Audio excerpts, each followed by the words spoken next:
నిజమే కదా సార్, అంతే. అంటే కానీ మీకు అనే అర్హత కూడా ఉంది ఒకవేళ. ఏదో అర్హత ఎందుకంటే మీరు మీ స్వానుభవాలే కదా, మీరు 25 ఏళ్ళు రంగస్థల అనుభవం ఉందంటే అది తీసిపారలేని విషయం. ఆ రోజుల్లో మాండలికాలు ఇవన్నీ నేర్చుకోవటం అంటే తమాషాన టీవీ వస్తుందని ఎవరు అనుకున్నారు కదా. నాటకాలు మొట్టమొదటి అసలు రేడియో లేని మనం లేము. అవును. అసలు రేడియో దగ్గర ఏంటంటే వాయిస్ని ఎలా ఉపయోగించుకోవాలి, మైక్ని ఎలా వాడుకోవాలి, ఎక్కడ ఒత్తు, ఎక్కడ కామా, ఎక్కడ ఫుల్ స్టాప్, ఇవన్నీ నేర్చుకుంది రేడియో దగ్గరే కదా. అవును. భాష. కాబట్టి అక్కడ అది పునాది రాయి. తర్వాత ఈరోజు పురోగతికి అదే పునాది రాయి. తర్వాత టీవీ వచ్చేవాడికి ఏమైపోయిందంటే మాకే థ్రిల్, నాకే ప్రతివాడు ఫీల్ అవుతారు అది నటుడు. ఎందుకంటే నాటకాలు అంటే ఫోటోలు ఉంటాయి, ఇలా పెట్టిన ఒక యాక్షన్ ఫోటో ఉంటుంది, అలా ఉంటే అలా ఉంటుంది స్టడీగా. కానీ మనం నడిస్తే ఎట్లా ఉంటాం, మాట్లాడితే ఎట్లా ఉంటాం, అది ఎవరికి తెలియదు. మొట్టమొదటి నేను ఫీల్ అయింది నా లైఫ్లో, నేను ఎక్స్ప్లెయిన్ చేయలేను థ్రిల్ ఏంటంటే 2 నిమిషాలు. గోవింద్ చౌదరి అని టీవీలో ఉండేవాడు, ప్రొడ్యూసరు. ఆయన రికార్డ్ చేసి ఫస్ట్ డే పండగ వచ్చింది నాటిక. అదే నాటిక ఫస్ట్ రేడియోలో టీవీలో నా తెలుగు నాటకం ప్రదర్శించబడటం అదే. ఆ రికార్డ్ చేసి రే ఒకసారి చూసుకోండి వస్తుంది ఇప్పుడు అని చూపిస్తున్నాను చూపించాడు. పెద్ద యాంగ్షస్ ఏంటంటే నా బొమ్మ ఎప్పుడు వస్తే ఎప్పుడు వస్తాను అంటే మనం నడిస్తే ఎట్లా ఉంటాం, మాట్లాడితే ఎట్లా ఉంటాం, ఎలా చూస్తే అసలు తెలియదు కదా. చూసుకుంటే ఆ 2 నిమిషాలు అసలు ఇక ఎవరిని చూసేది కళ్ళము నీళ్ళు వచ్చేసింది నాకు. అదొక అదృష్టం కదా.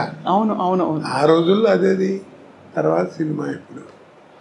సో అలా మీరు మరి సినిమా నటన మీకు అలా అమర్నట్టుగా అన్ని క్యారెక్టర్స్ అద్భుతంగా వచ్చి పడ్డాయి. ఒక్కొక్కటి ఒక రకం, అన్ని రసాలు, అంటే మధ్య మధ్యలో నవరసాల్లో లేని రసాలు కూడా పండించారు మీరు. అదే ఇప్పుడు ఒక మాట చెప్పినా నేను. చెప్పండి సార్.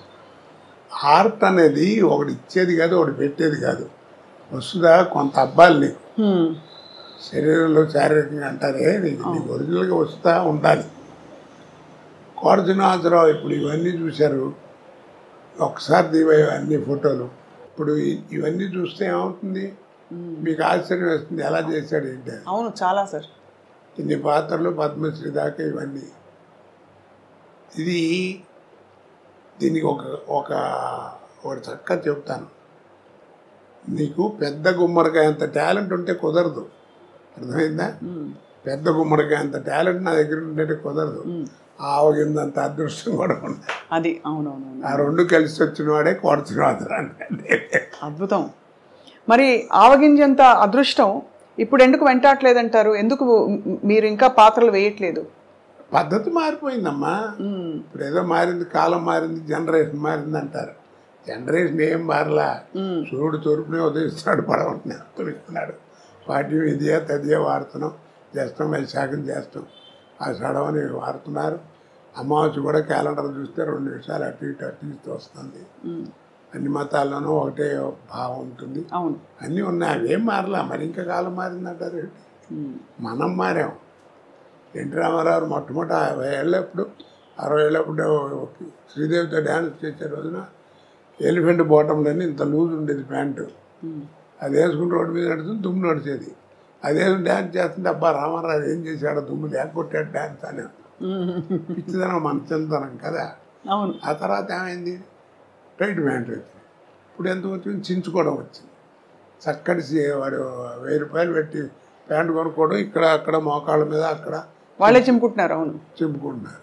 కాబట్టి మనం మారాం, కాలం ఎక్కడ మారింది. అది జనరేషన్ మార్పు అంటారు, అన్నీ ఒకటిదే. ఈ మధ్య వచ్చిన సార్ సినిమాలు ఏమన్నా మీరు థియేటర్లో చూడడం వీలైందా, మీకు వీలు పడిందా? ఏది ఈ మధ్య వస్తున్న సినిమాలని థియేటర్లో చూడడం వీలు పడిందా? సలార్ వచ్చింది, అంతకుముందు పుష్ప, ఏమి అసలు? ఎందుకంటే వెళ్ళినా మనకు సుఖం ఉండదు. ఏం కోటగారు ఈ మధ్యన రావట్లేదు, ఏంటి మీరు లేరు సినిమాల్లో, అది ఇదని ఈ ప్రశ్నలు ఎక్కువ అవుతాయి. మన చూడని ఎవరో వాళ్ళు సరిగ్గా చూడరు, అందుకని దూరంగా ఉంటాం. అందుకని దేవుడి దగ్గరికి వెళ్తానికి కూడా నాకు భయం. ఎందుకంటే వాళ్ళ కాన్సన్ట్రేషన్ పాడవుతుంది. అది అవును అవును. కానీ సార్ మీకు నచ్చుతున్నాయి ఈ మధ్య వస్తున్న సినిమాలు? మీరు ఏం వింటున్నారంటే అప్పటికి ఇప్పటికి ధోరణి మారింది అంటే టెక్నికల్ ఆస్పెక్ట్స్ బాగా ముందుకు వెళ్ళిపోయాయి, దూసుకెళ్ళిపోయాయి అంటున్నారు కదా సార్. అంటే నేను వేరే ఉద్దేశంతో అంటాం కాదు, ఉన్న విషయం చెప్తున్నా.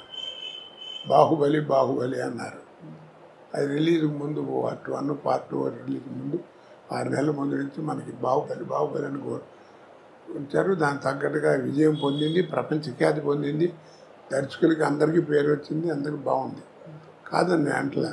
ఇప్పుడు ఎవరైనా చెప్పుకుంటున్నారా కదా, మరి అంత గొప్ప సినిమా కదా, మరి ఎవరు చెప్పుకోరే. మరి అదే ఓల్డ్ మాయాబజార్ తీసుకొచ్చామనుకోండి, ఇవాళ 6 ఏళ్ళ కుర్రాడి దగ్గర నుంచి 60 ఏళ్ళ ముసలాడి దగ్గర అందరూ వెళ్ళి కూర్చుంటారు.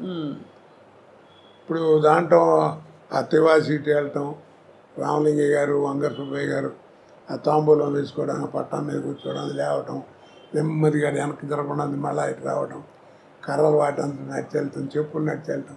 ఆ షాట్ తీయమనండి, ఇప్పుడు తినరా తీస్తారు కానీ కోట్లు ఖర్చు పెడతారు. అప్పుడు ఇంతే ఉండే టెక్నిక్ కానీ చూపించారు. అవును కదా. అవును సార్. కాబట్టి నేను అందరికీ అదే చెబుతున్నాను, ఆ సినిమాలు చూస్తామంటే ఓల్డ్ ఈజ్ గోల్డ్ అంటారు. మీకు ఓల్డ్ ఈజ్ గోల్డ్ అనే తెలుసురా, మీరు తెలుసుకుని గుర్తుపెట్టుకోవాల్సింది ఒకటి ఉందన్న. ఏమిటన్నాడు, గోల్డ్ నెవర్ బికమ్ ఓల్డ్. అద్భుతం. అవును, గోల్డ్ నెవర్ బికమ్ ఓల్డ్, అందుకే పాత బంగారం అంటారు. అది ఆ తేడాలు కనిపెట్టాలి, అవి తెలుసుకునేటువంటి జ్ఞానం ఉండాలి, చెప్పేవాడు వీడి జ్ఞానం ఉండాలి. లేవు కదా అది. అవును, అప్పుడు డైరెక్టర్ చెప్పినట్టు చేసేవాళ్ళం. ఇప్పుడు డైరెక్టర్ ఏముంది, డ్యాన్సులు గిన్సులు అన్నీ హీరోనే డామినేషన్. మరి క్వాలిటీ అది. తర్వాత నిర్మాతలు కూడా నా ప్రొడక్షన్ బయటికి వెళ్తుందంటే బలానా కంపెనీ నుంచి సినిమా అంటే రామానాయుడు గారు, జగపతి రాజప్రసాద్ గారు, వీళ్ళందరూ పెద్ద పిఎపి సుబ్బారావు గారు, కేవీ రెడ్డి గారు, ఈ సంస్థలు ఏమిటి, ఆ సంస్థల్లో సినిమా వస్తుందంటే ఒక స్టాండర్డ్ ఉందని లెక్క, ఒక పద్ధతిగా. నువ్వు కనిపెట్టారు లేదు, ఎవరు చెప్పరు ఈ విషయం, ఎవరు ఇప్పుడు నువ్వు విజయ సంస్థ సినిమాలన్నీ చూసావు కదా, ఏ సినిమాల్లో అన్నా మనిషి చచ్చిపోవడం కానీ తగలేయడం కానీ చూపించారు నీకు? ఏంటి చెప్పు. మీరు చెప్తుంటే మరింత స్ఫురిస్తోంది. అదే మీరు చెప్తుంటే గుర్తొస్తోంది, అది చేయలేదని. ఎక్కడన్నా ఉందో ఏ సినిమాలో అన్నా లేదు కదా. మరి సక్సెస్ అయినాయి. మర్చిపోయాడని ఒక డైలాగులు చెప్పడం అంతే, పిచ్చి పిచ్చిగా చూపించడం లేదు. ఇప్పుడు ఏమిటో మంటలు పెట్టడం, దాంట్లో ఫేస్ చూపించడం, దాని మీద డైలాగులు చెప్పడం, ఏదో క్రోధం, ఇవన్నీ యారగెన్స్ చెప్పాలంటే అవేం లేకుండా ఎడ చేశారు. కాబట్టి ఆ స్టాండర్డే. డిక్షనరీ